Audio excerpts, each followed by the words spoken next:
Cicerón. Marco Tulio Cicerón nació en Arpino el 3 de enero del 106 a.C. Muere en Formia un 7 de diciembre del 43 a.C.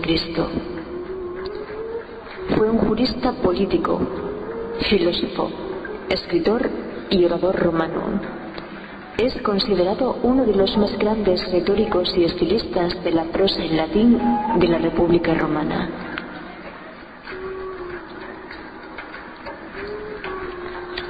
Citas célebres.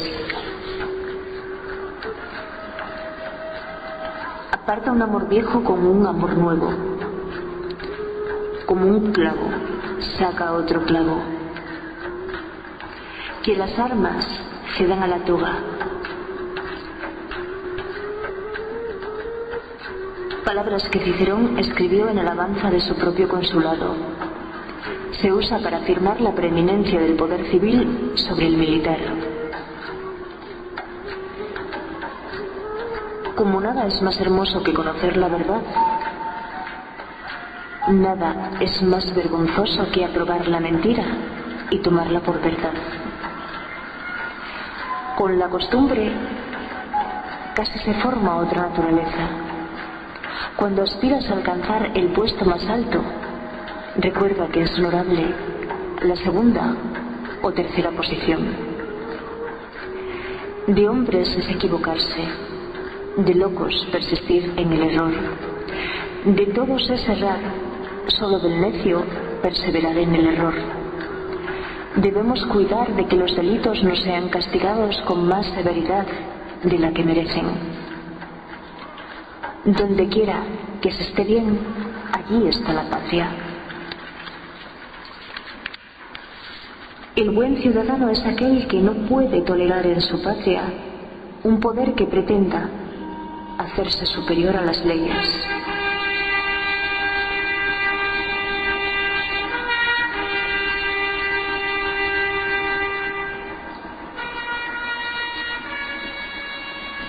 El cultivo de la memoria es tan necesario como el alimento para el cuerpo. El don más noble y excelente que el cielo ha concedido al hombre es la razón. Y entre todos los enemigos con los que la razón tiene que luchar, el placer el más importante. El espíritu recto se regocija con el bien y sufre con el mal.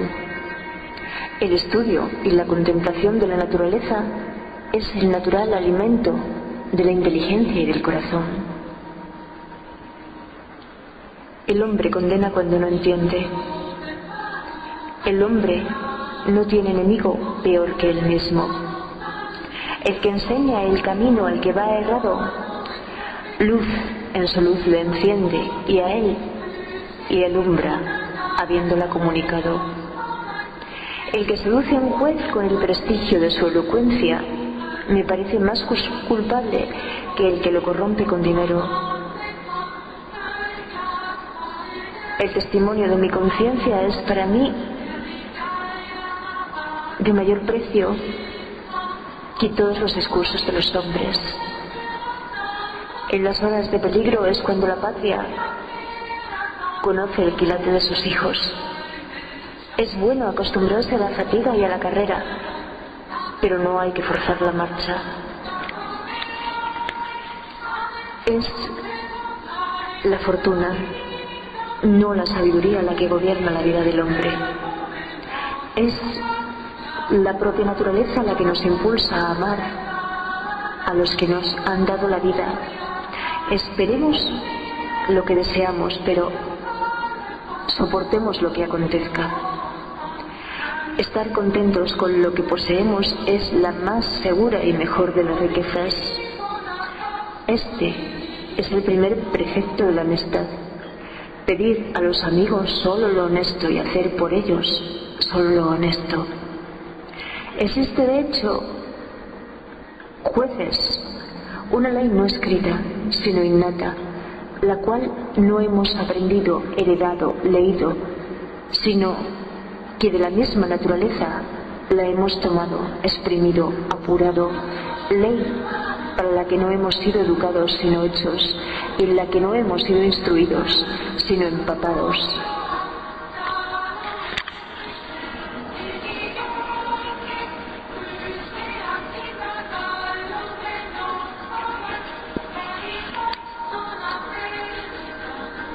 Ley innata de la legítima defensa. Gran renta es la economía, grave es el peso de la propia conciencia. Hago más caso del testimonio de mi conciencia que de todos los juicios que los hombres hagan por mí. Hay dos clases de belleza, el encanto y la dignidad. El encanto es la cualidad de la mujer, la dignidad del hombre. Hay enfermedades del alma más perniciosas que las del cuerpo. Hay que comer y beber con tal moderación que nuestras fuerzas se restauren y no se recarguen. La historia es la vida de la memoria, la maestra de la vida. La amistad comienza donde termina o cuando concluye el interés. La amistad es un perfecto acuerdo sobre las cosas divinas y humanas, junto con un sentimiento recíproco de benevolencia y afección. La aspiración democrática no es una simple fase reciente de la historia humana, es la historia humana. La evidencia es la más decisiva demostración. La confidencia corrompe la amistad. El mucho contacto la consume, el respeto la conserva. La filosofía es el cultivo de las facultades mentales. Desarraiga nuestros vicios y prepara el espíritu para recibir la semilla adecuada. La fuerza es el derecho de las bestias. La honradez es siempre digna de elogio, aun cuando no reporta utilidad, ni recompensa, ni provecho. La ley es la razón suma, enclavada en la naturaleza y que ordena lo que debe hacerse y prohíbe lo contrario. La ley suprema es el bien del pueblo. La pérdida de nuestras fuerzas es debida más bien a los vicios de la juventud que a los estragos de los años. La verdadera gloria echa raíces y se expande. Las vanas pretensiones caen al suelo como las flores. Lo falso no dura mucho. La vida de los muertos está en la memoria de los vivos. La vida feliz y dichosa es el único objeto de toda filosofía. Las ciencias y las letras son el alimento de la juventud y el recreo de la vejez. Ellas nos dan esplendor en la prosperidad y son un recurso y un consuelo en la desgracia. Las enemistades ocultas y silenciosas son peores que las abiertas y declaradas. Las leyes se acallan con las armas. Las raíces del estudio son amargas, los frutos dulces. Los apetitos del estómago y del paladar, lejos de disminuir a medida que los hombres envejecen, van en aumento con la edad. Los hombres se asemejan al vino. El tiempo agria a los malos y mejora a los buenos. Los deseos del joven muestran las virtudes futuras del hombre. Los dioses han existido siempre y nunca han nacido. Los hombres se asemejan a los dioses cuando hacen el bien a la humanidad.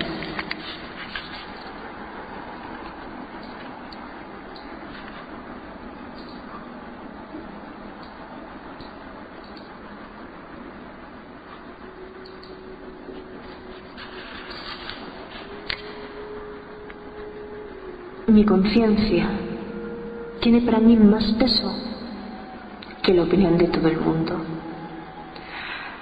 Nada más opuesto a la justicia que la violencia.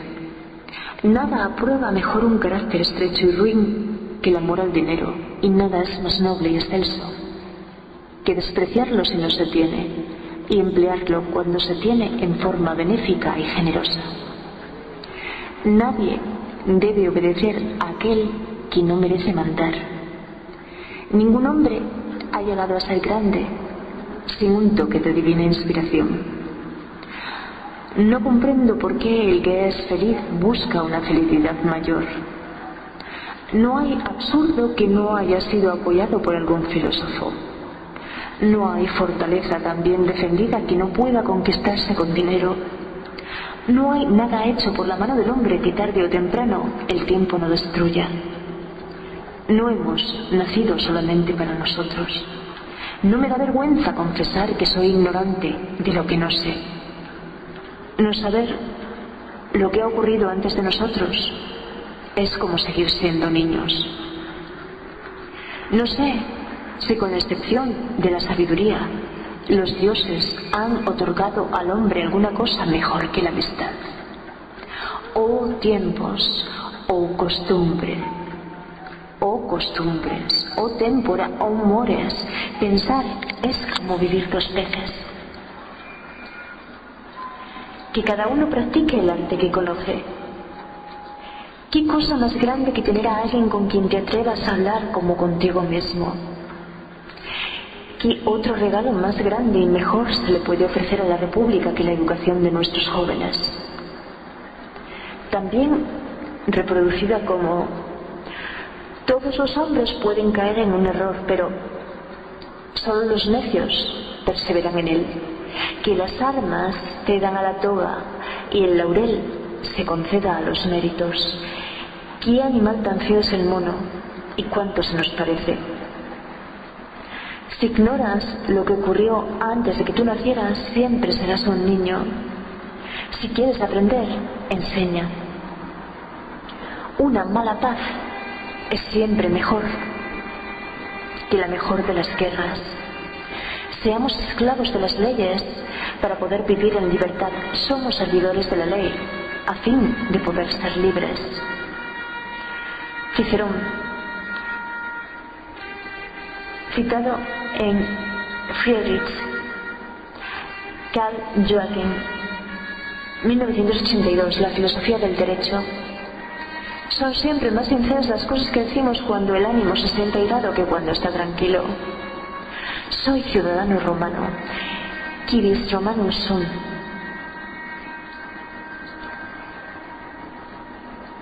Todo aquello que siente, conoce, quiere y tiene la facultad de desarrollarse es celestial y divino, y por esa razón tiene que ser inmortal.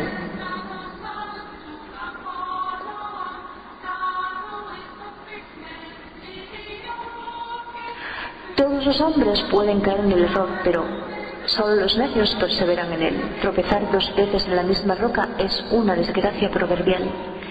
Tiempos duros exigen medidas duras. Una cosa es saber y otra cosa es saber enseñar. Un protector excelente de la oveja es el lobo. Vivir sin amigos no es vivir. Vivir es pensar. Eso pienso. Para otros nobles romanos llamados Cicerón y otros usos del término Cicerón, véase Cicerón, desambiguación.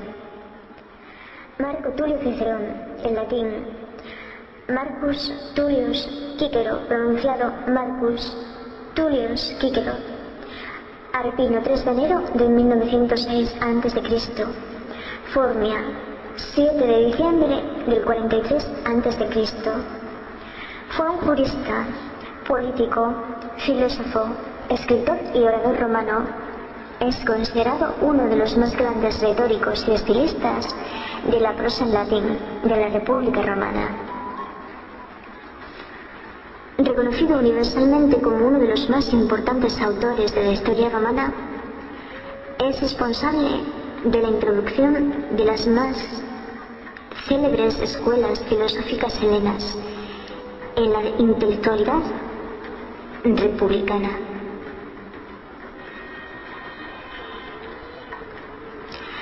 Así como de la creación de un vocabulario filosófico en latín, gran orador y reputado abogado. Cicerón centró mayormente su atención en su carrera política.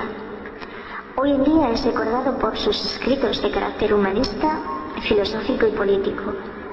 Sus cartas, la mayoría enviadas a Ático, alcanzaron un enorme reconocimiento en la literatura europea por la introducción de un depurado estilo epistolar. Cornelio Nepote destacó la riqueza ornamental de estas cartas escritas acerca de las inclinaciones de los líderes, los vicios de los comandantes y las revoluciones estatales que transportaban al lector a esa época. Constituido en uno de los máximos defensores del sistema republicano tradicional, combatió usando cualquier recurso, la dictadura de César. No obstante, durante su propia carrera no dudó en cambiar su postura dependiendo del clima político. Esta indecisión es fruto de su carácter sensible e impresionable. Intemperante, era propenso a reaccionar de manera excesiva ante los cambios. El escritor Asenio Polión escribió de él: ojalá hubiera sido capaz de soportar la prosperidad con mayor autocontrol y la adversidad con mayor energía.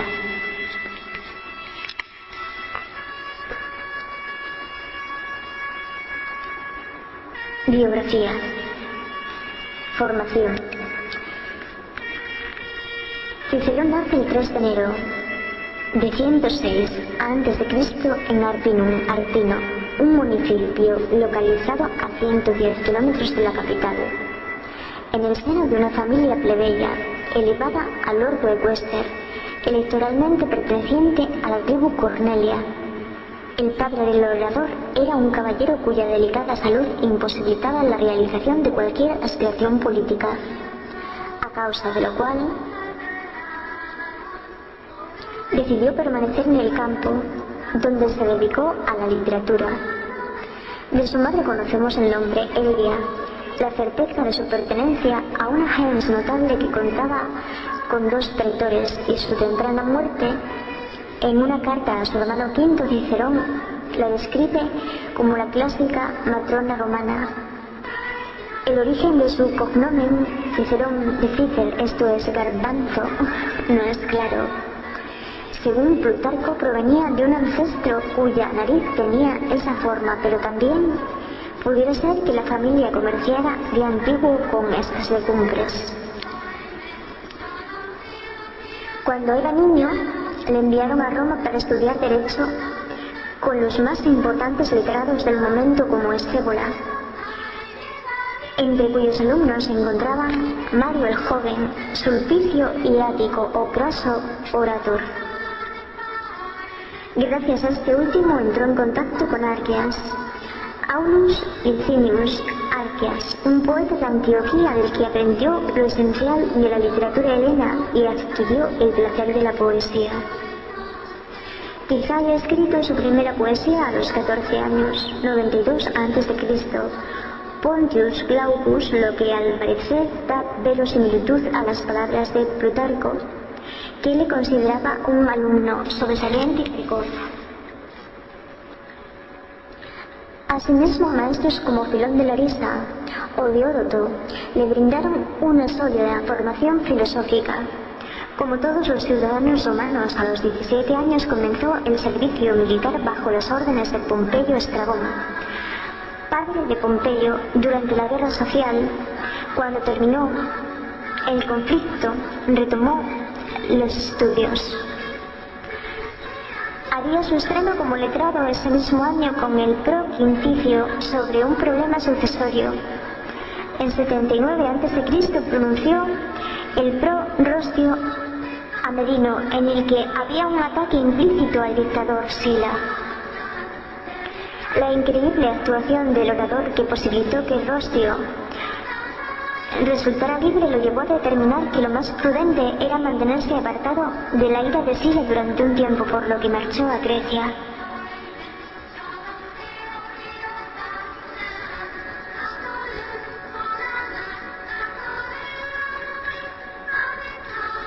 El primer año recibió las enseñanzas de Antíoco de Ascalón. académico ecléctico y sucesor de Filón de la Ariesa, muy marcado por la doctrina aristotélica y estoica. Zenón y Fedro, epicúreos en Atenas, y entre 78 y 77 a.C. del estoico Posidonio de Apamea y del retórico Apolonio Molón de Rodas. En Atenas trabó amistad con Ático, con quien mantendrá el contacto por correspondencia durante el resto de su vida. Por los muchos maestros que tuvo Cicerón, aplicó distintas concepciones en la resolución de problemas éticos. Sus planteamientos relativos a la moral eran cercanos al estoicismo, mientras que en gnoseología defendía un escepticismo moderado. Todo ello desembocará en el eclecticismo presente en su obra, en el que sintetizará la tradición clásica que reescribirá en latín. Finalizado el periodo de formación teórica y filosófica, retornó a la capital y se casó con Terencia. Fruto de este matrimonio nacieron Tulia, esposa en su tercer y último matrimonio de Cornelio, Dolabela y Marco. Tulia y Marco. Comienzos de su carrera política. Empezó su carrera política en 75 a.C., cuando alcanzó el cuestorado, primer paso del cursus honorum en Lilibea, Sicilia. No obstante, en 70 a.C.,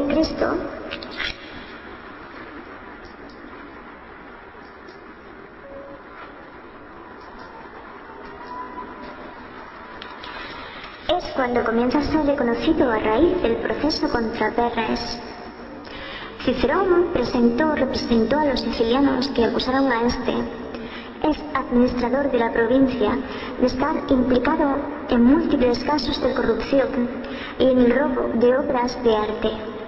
El discurso de Cicerón resultó tan contundente que Verres, aunque estaba representado por el más célebre orador de la época, Hortensio, se exilió voluntariamente en Marsella, inmediatamente después de esta primera intervención, la llamada Actio Prima. En 69 a.C. obtuvo el legilato y en 66 a.C. el pretorado. Ese mismo año defendió el proyecto de ley del tribuno de la plebe Manilio, que proponía conceder a Pompeyo el mando de la lucha contra Mitrídates. El discurso que pronunció del lege Manilia le distanció de los conservadores optimates que se opusieron al proyecto. En este momento Cicerón decidió liderar una tercera vía, la de los hombres buenos, bombiri, entre el conservadurismo de los optimates y el reformismo radical de los populares. Como consecuencia, la aparición en escena de populares como César o Catilina le llevó a acercarse nuevamente a los conservadores. El año 63 a.C. Cuando más próximo estaba a los optimates, obtuvo el consulado imponiéndose en las elecciones a Catilina, 63 a.C., con la ayuda de su hermano Quinto. Con ello se convertía en el primer cónsul homo novus en 30 años, lo que irritó a ciertos aristócratas.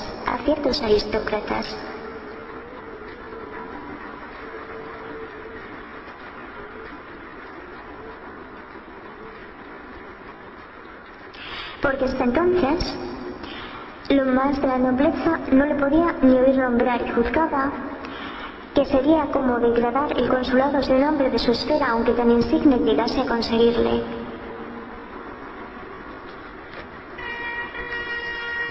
Como cónsul se opuso a un proyecto del tribuno radical Rulo, en virtud del cual debía constituirse una comisión de 10 miembros con amplios poderes que sería responsable de dividir el ager publicus. Obtuvo la neutralidad del otro cónsul, Híbrida, muy vinculado con Catilina, al prometerle el proconsulado de la provincia de Macedonia para el próximo año. Su discurso de lege agraria contra Rulum supuso el rechazo de la proposición. Catelina, derrotada nuevamente en las elecciones consulares de octubre de 63 a.C., decidió encabezar un golpe de estado del que Cicerón se había informado. El 8 de noviembre denunció a Catelina en el Senado. Iniciaría su discurso, la primera catilinaria, diciendo: ¿hasta cuándo, Catelina, abusarás de nuestra paciencia?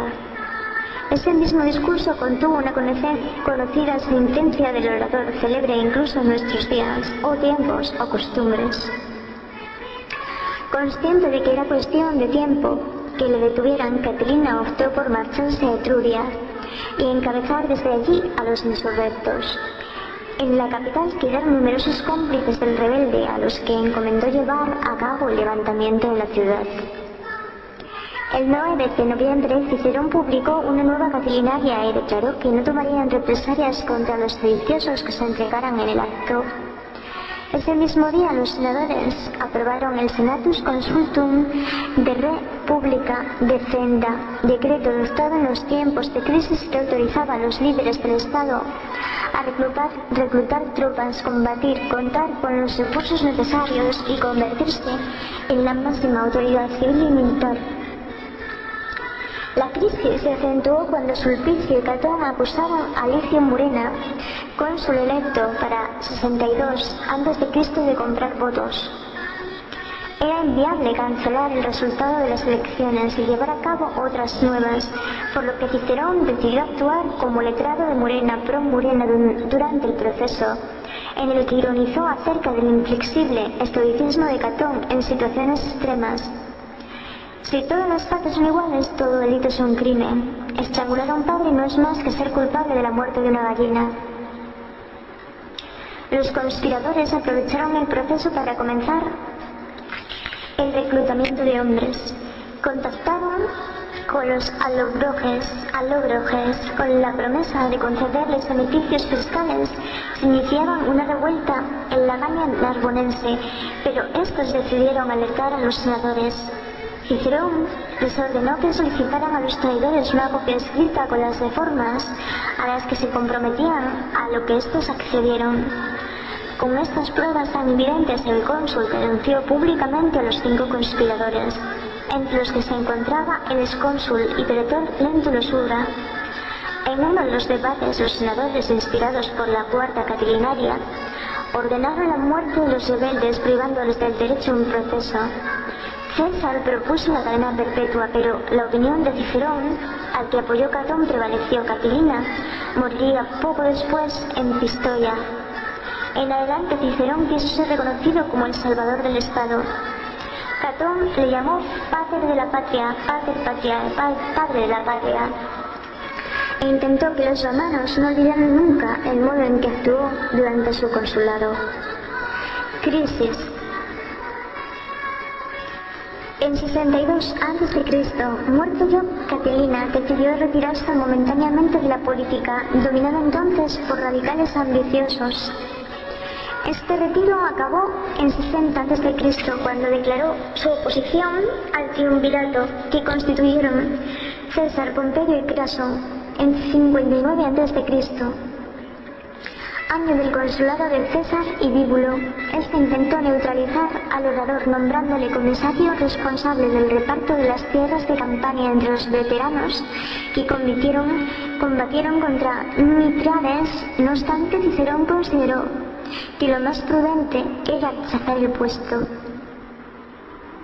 En marzo de 58 a.C., sus adversarios políticos, encabezados por Pisón y Clodio, con el que se enemistó durante el escándalo de la Bona Dea, le acusaron de asesinar ciudadanos romanos ilícitamente durante su consulado y coaccionar a los senadores para que decretaran su exilio en Dirraquio Durazzo. En 56 a.C., Milón impulsó el retorno del orador, que inmediatamente reanudó su actividad como letrado en los procesos contra Publio Sestio, Prosestio y Celio Procaelio, implicados en los disturbios provocados por las bandas de Clodio y Milón. Cicerón se obstinó en reconstruir su casa, e incluso los senadores le indemnizaron con 2 millones de sestercios, pero recuperar los terrenos iba a resultar problemático después de que Clodio erigiera un templo allí.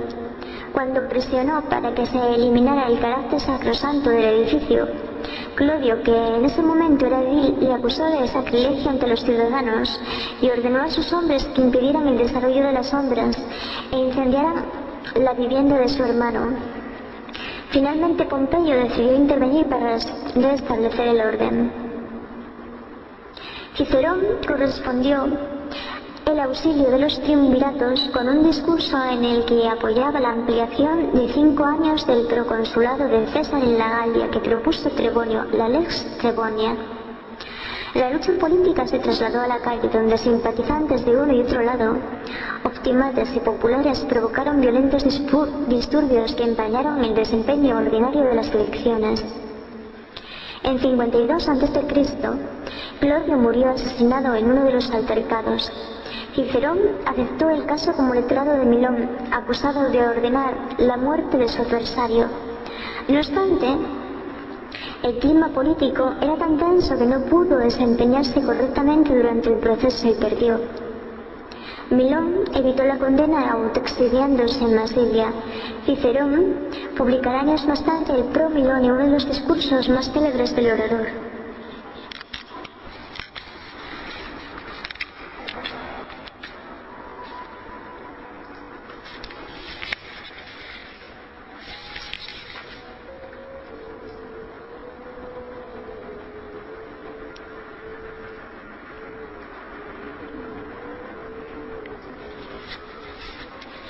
En 56 a.C. Milón impuso el retorno del orador.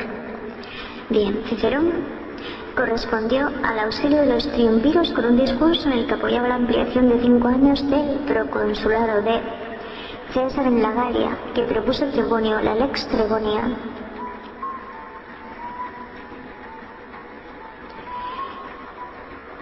La lucha política se trasladó a la calle, donde simpatizantes de uno y otro lado, optimates y populares, provocaron violentos disturbios que empañaron el desempeño ordinario de las elecciones.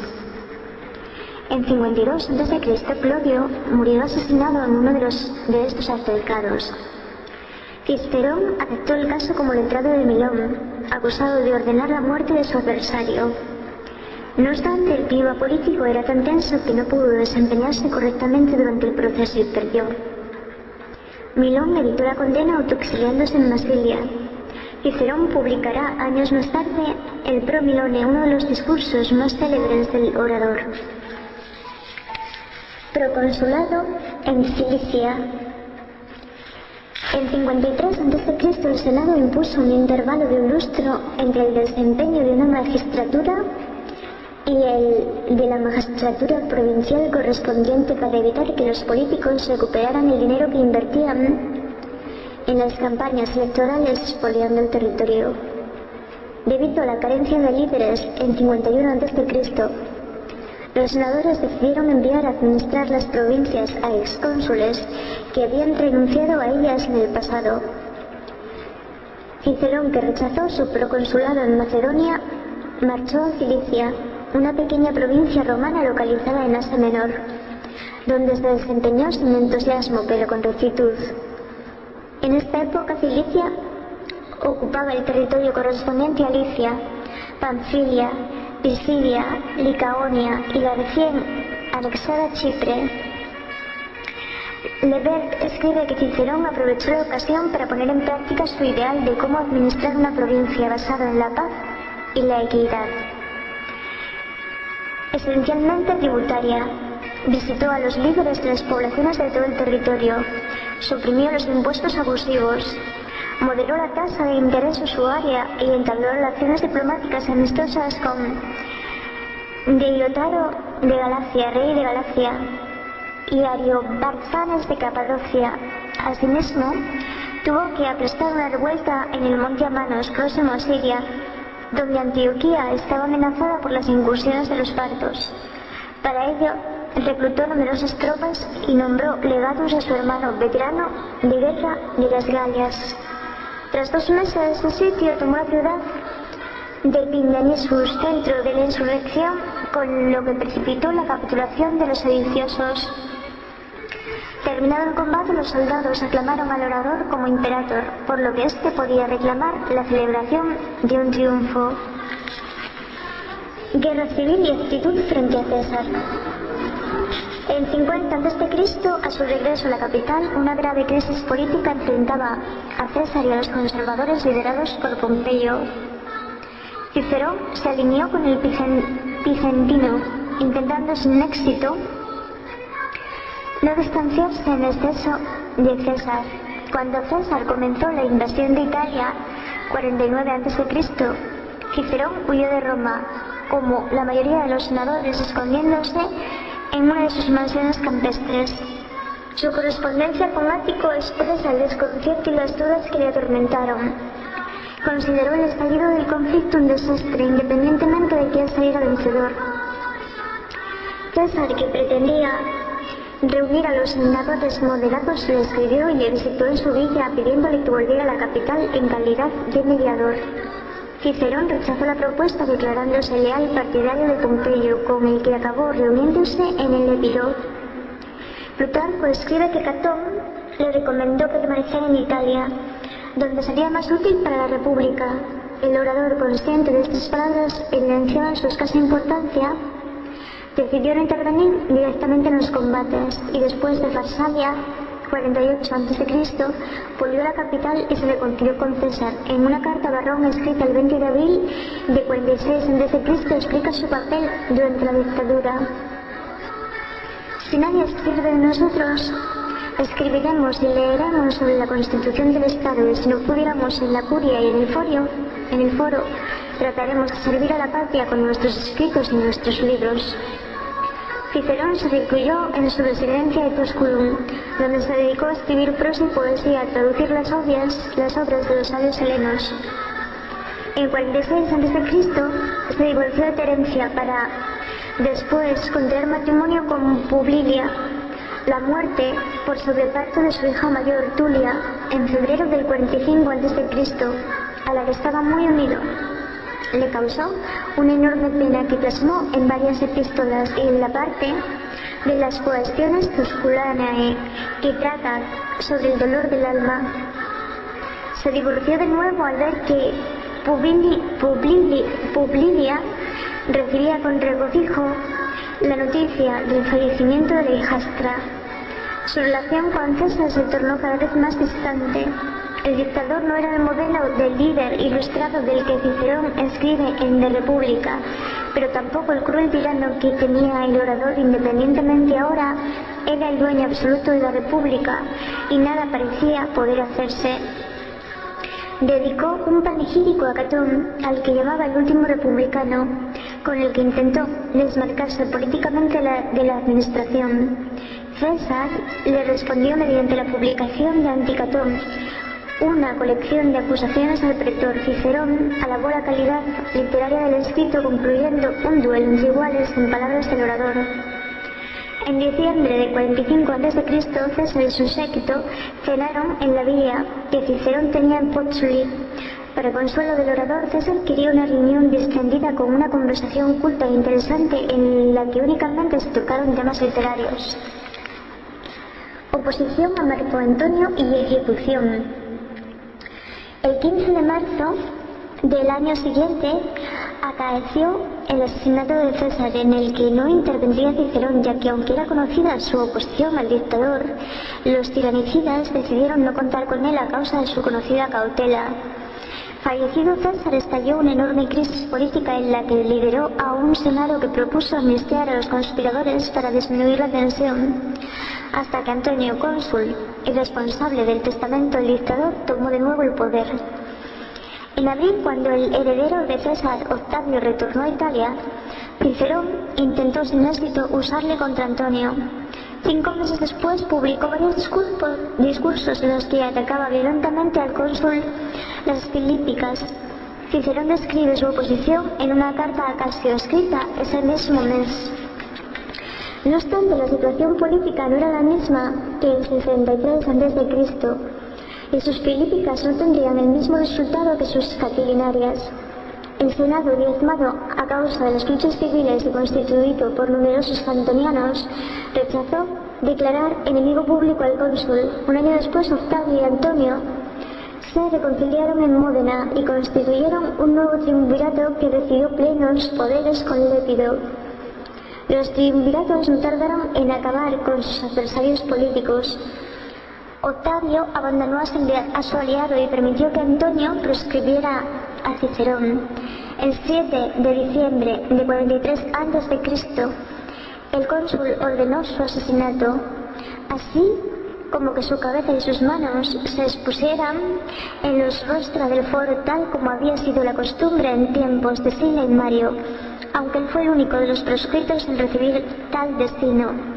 Cicerón no opuso resistencia a su ejecución y, ofreciendo la cabeza, se limitó a pedir que se le matara con corrección. También serían eliminados su hermano Quinto y su sobrino. Solo sobrevivió su hijo Marco Tulio. La oratoria. La notoriedad como orador de Cicerón en vida aumentaría tras su muerte. Pierre Grimal considera que no hubo nadie más capaz de elaborar una teoría romana de la elocuencia descrita como vehículo de expresión e instrumento político. El Tusculano trata el tema en muchas de sus obras, tanto didácticas como teóricas, incluso históricas. Brutus, en el que traza una breve historia de los oradores romanos más célebres para César, del que destaca la calidad de su expresión. Obra. Escribió distintos diálogos sobre varios temas. Laelius, Cide de Amicitia, Lelio sobre la amistad. Diserta sobre esta, afirmando que la única amistad posible es entre iguales y pondera la importancia de la misma para la felicidad humana, elevando a su principio lo más digno de la naturaleza humana. En el diálogo Cató Mayor, Sibe Desnetud de Catón el Viejo sobre la vejez, manifiesta los beneficios que proporciona una vejez sana y las ventajas que reporta la experiencia y sabiduría. Conocidos también de Ófices sobre las obligaciones, obra que consta de 3 libros escritos en género epistolar. Están dirigidos a un tú, que era su hijo Marco. El último libro es el más original y contiene un serio ataque contra los gobiernos dictatoriales. Fue escrito cuando se hallaba huido en la persecución de Marco Antonio poco antes de su muerte. Como jurista, Cicerón fue el mayor y más influyente en los abogados romanos de su época, usando de sus actitudes en retórica y oratoria para sentar numerosos precedentes que fueron largamente usados. Como escritor, aportó al latín un léxico abstracto del que carecía, trasvasó y tradujo numerosos términos del griego y contribuyó al idioma latín, transformándolo definitivamente en una lengua culta apta para la expresión del pensamiento más profundo.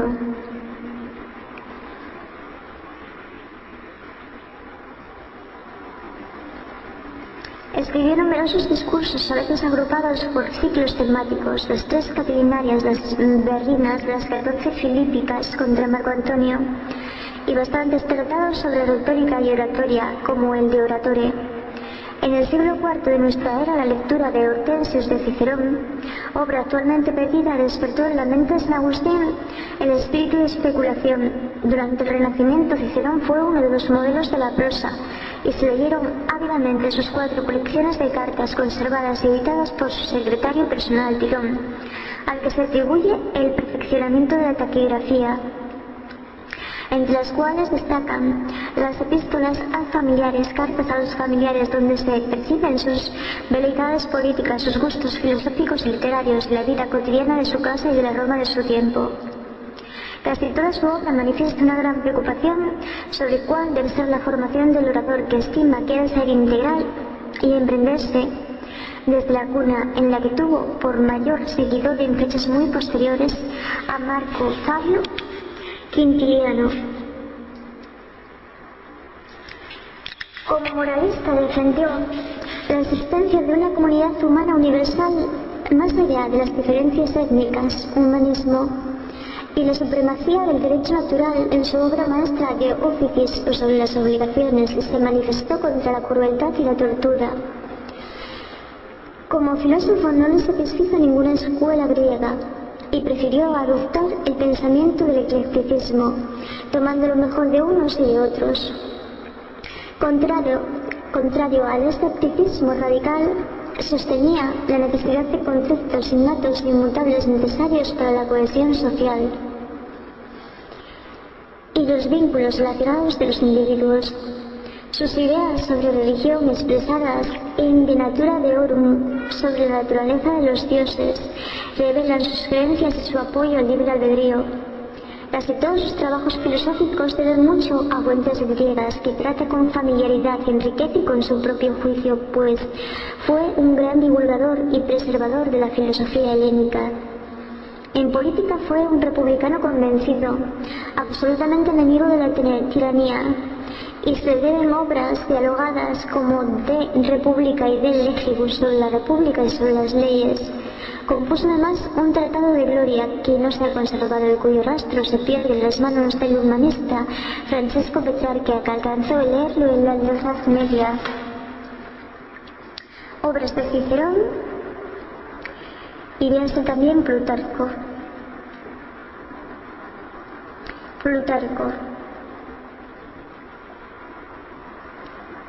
Fue un historiador, biógrafo y ensayista griego. 46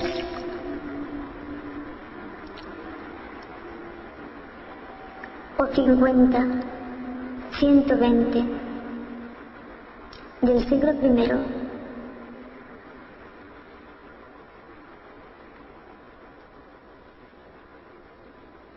Vidas paralelas. Son una colina de 23 pares de biografías. Otro romano, 4 vidas desparejadas. Teseo Rómulo, Ligurco nunca, Solón Publícola, Temistocles Camilo, Dion Demetrio, Demóstenes, Agis. Qué bueno. Marco Furio Camilo.